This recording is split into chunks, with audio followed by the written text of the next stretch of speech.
అధ్యాయం 23. మరియు నవ్వే కుమారుడైన యెహోషువ ఆజ్ఞాపించాడు.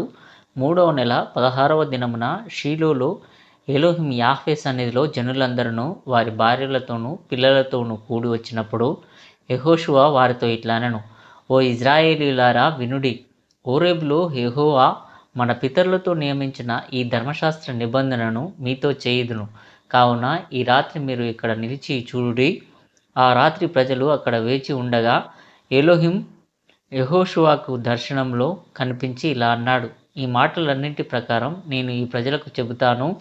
మరియు యెహోషువ ఉదయాన్నే వచ్చి ప్రజలందరినీ సమావేశపరిచి వారితో ఇలా అన్నాడు: ఎలోహిం ఇలా అంటున్నాడు, అక్కడ ఒక బండ ఉంది. నేను నీ తండ్రిని ఎక్కడి నుండి తవ్వి వచ్చానో ఆ బండను నరికివేయగా అబ్రహాము, నాహోరు అనే పేర్లు గల 2 పురుషులు పుట్టారు.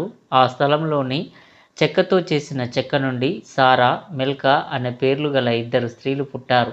వారు నది అవతల నివసించారు. అబ్రహాము సారాను వివాహం చేసుకున్నాడు. నాహోరు మిల్కాను వివాహం చేసుకున్నాడు.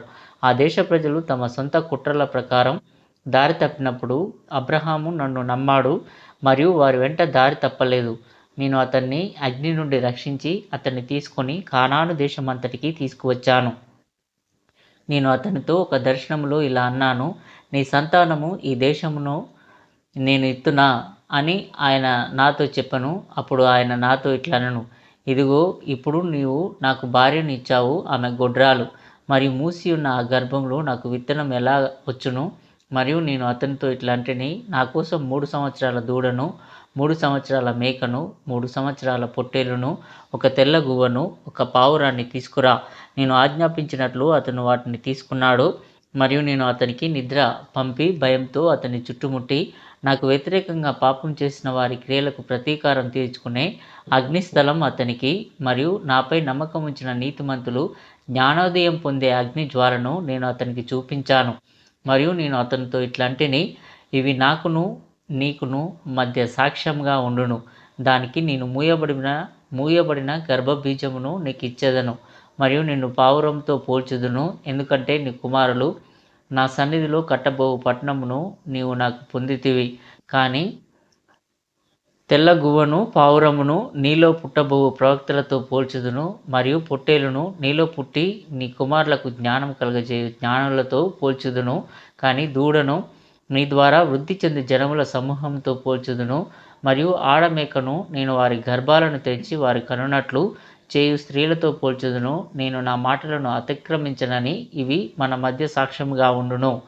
మరియు నేను అతనికి ఇస్సాకును ఇచ్చి అతని కనిన దాని గర్భమందు అతనిని నిర్మించి త్వరగా అతనిని బాగు చేసి 7వ నెలలో అతనిని నాకు అప్పగించవలనని దానికి ఆజ్ఞాపించాను.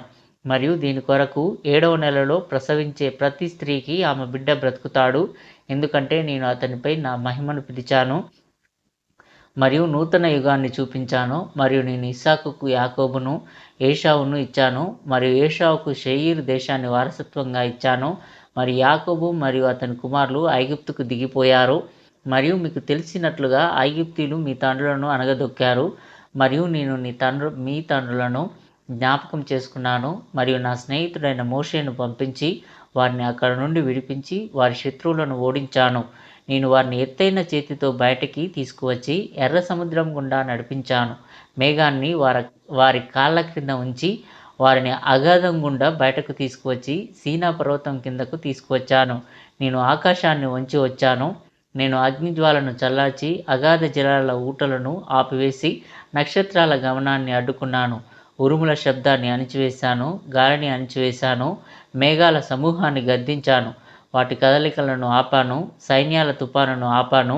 నా ఒడంబడికను నేను ఉల్లంఘించకూడదు. ఎందుకంటే నేను దిగివచ్చినప్పుడు అన్నీ కదిలించబడ్డాయి మరియు నేను వచ్చినప్పుడు అన్నీ ఉద్ధరించబడ్డాయి.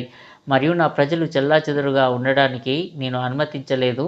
కానీ నేను వారికి నా ధర్మశాస్త్రాన్ని ఇచ్చాను మరియు వారికి జ్ఞానోదయం కలిగించాను. వారు ఈ పనులు చేస్తే వారు బ్రతికి దీర్ఘాయుష్షు కలిగి చనిపోకుండా ఉండేలా. మరియు నేను మిమ్మల్ని ఈ దేశంలోకి తీసుకొచ్చాను మరియు మీకు ద్రాక్ష తోటలను ఇచ్చాను. మీరు నిర్మించని నగరాల్లో మీరు నివసిస్తున్నారు. మరియు నేను మీ పితరులతో చెప్పిన నిబంధనను నెరవేర్చాను.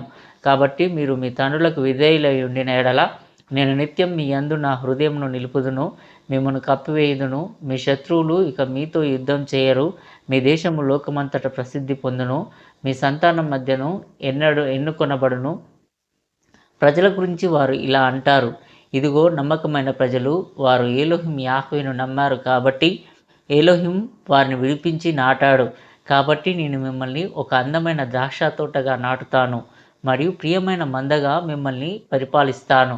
మరియు నేను వర్షాన్ని మరియు మంచును ఆజ్ఞాపిస్తాను మరియు అవి మీ జీవితపు అన్ని రోజులలో మిమ్మల్ని సంతృప్తిపరుస్తాయి. మరియు చివరికి మీలో ప్రతి ఒక్కరి వాటా మీకు మరియు మీ సంతానానికి శాశ్వత జీవితంలో ఉంటుంది. మరియు నేను మీ ఆత్మలను స్వీకరించి శాంతితో వాటిని ఉంచుతాను. యుగకాలం నెరవేరే వరకు నేను మిమ్మల్ని మీ తండ్రులకు మరియు మీ తండ్రులకు తిరిగి ఇస్తాను. మరియు నేను మిమ్మల్ని ఎన్నుకున్నది వ్యర్థం కాదని వారు మీ చేతిలో తెలుసుకుంటారు. ఈ రాత్రి ఏలోహిం నాతో చెప్పిన మాటలు ఇవి. మరియు ప్రజలందరూ ఇలా జవాబిచ్చారు, ఏలోహిం మా ఏలోహిం, మరియు మేము ఆయనను మాత్రమే సేవిస్తాం. మరియు ప్రజలందరూ ఆ రోజు గొప్ప విందు మరియు పునరుద్ధరణ చేశారు 28 రోజులకు. వధసూచీలు.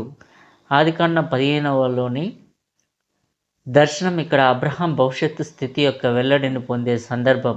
అబ్రహాం యొక్క స్లావోనిక్ అపోకలిప్సును పోల్చండి. దీనిలో ఈ సమయంలో అతనికి భవిష్యత్తు చరిత్ర వెల్లడైంది, ఒక పునరుద్ధరణ.